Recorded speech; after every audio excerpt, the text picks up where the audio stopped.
অভিনেতা ঋষি কৌশিককে নিয়ে দর্শকের মনে কৌতূহলের শেষ নেই। তাকে অনেক দিন ছোট পর্দায় দেখা যাচ্ছে না, তা নিয়েও সকলের মনে রয়েছে অনেক প্রশ্ন। তাকে শেষ দেখা গিয়েছিল এসআইটি বেঙ্গল ধারাবাহিকে।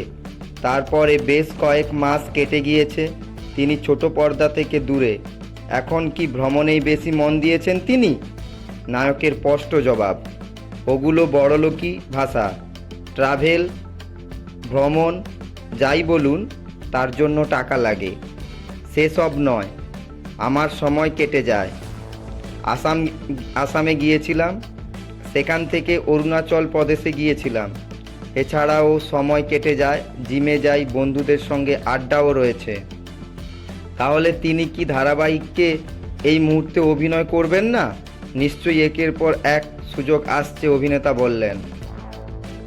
এখন তো হয়ে গিয়েছে ছোট পর্দায় সব নারী উদ্ধার কমিটি।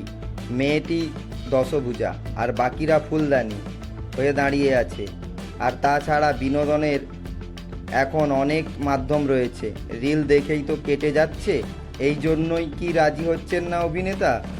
তিনি বলেন, হ্যাঁ, এই কারণে তো আমাকে অর্থনৈতিক দিক থেকেও অনেক সমঝোতা করতে হয়। নিজের মতো অনুযায়ী কাজ করার চেষ্টা করি। অবশ্যই এই কারণে একটা হতাশ কাজ করে, কিন্তু নিজের ইচ্ছের বিরুদ্ধে কোনো কাজ করতে রাজি নয় আমি।